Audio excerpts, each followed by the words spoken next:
Science is driven by curiosity, but sometimes curiosity leads us down paths that are as dangerous as they are groundbreaking. Today, we're diving into the most dangerous and ethically controversial experiments in human history. Experiments that push the limits of morality, safety, and even sanity.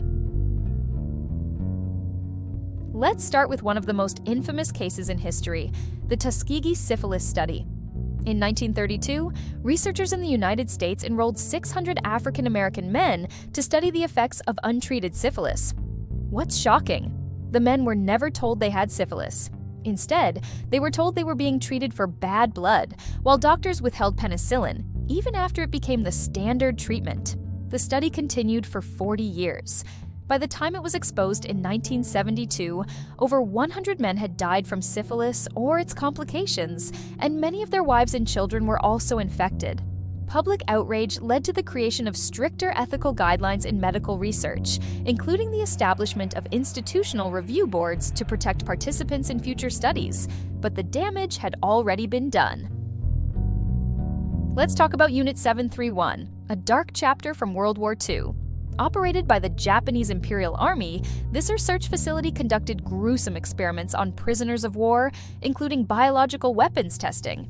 By the end of the war, it's estimated that over 10,000 people had died in Unit 731's experiments, which included exposing prisoners to deadly diseases, performing live dissections, and testing chemical weapons. After the war, many researchers from Unit 731 avoided prosecution by trading their data with the United States in exchange for immunity. To this day, the full scope of their atrocities remains a scar on history. The Cold War brought about another dangerous chapter in scientific experimentation. Take Operation MKUltra, for example, a secret CIA program aimed at developing mind control techniques using drugs like LSD. While the program ran from the 1950s to the 1970s, the results were disastrous. Many participants, who were often unwitting, suffered lasting psychological damage. One notable case was Frank Olson, a CIA scientist who was secretly dosed with LSD and later died under mysterious circumstances, leading to ongoing debates about whether he was murdered to cover up the program. By 1973, MKUltra was officially shut down, and its records were mostly destroyed. Yet, the ethical violations of this program serve as a stark reminder of how easily scientific ambitions can spiral out of control. Then, there's the experiment that put the entire planet at risk, the Starfish Prime test of 1962. The US detonated a hydrogen bomb 250 miles above the Earth's surface as part of its nuclear testing program.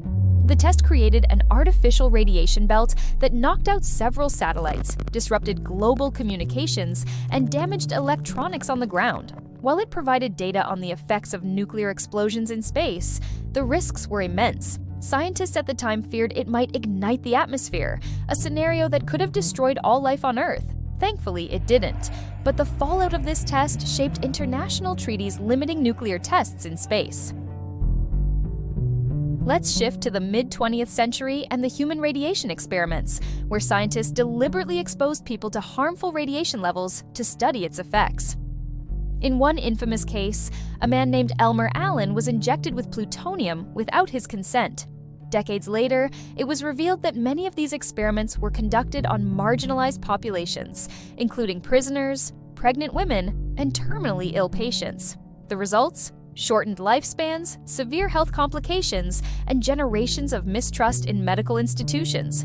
These revelations sparked the development of the Common Rule, which governs ethical research in the US today. Today's science continues to push boundaries. From AI experiments to gene editing, we're exploring realms that could change humanity forever. But history reminds us, just because we can doesn't mean we should. So, what do you think? Should there be stricter limits on scientific research? Or are risks necessary to push the boundaries of knowledge? Let me know in the comments, and hit follow for more mind-bending science like this.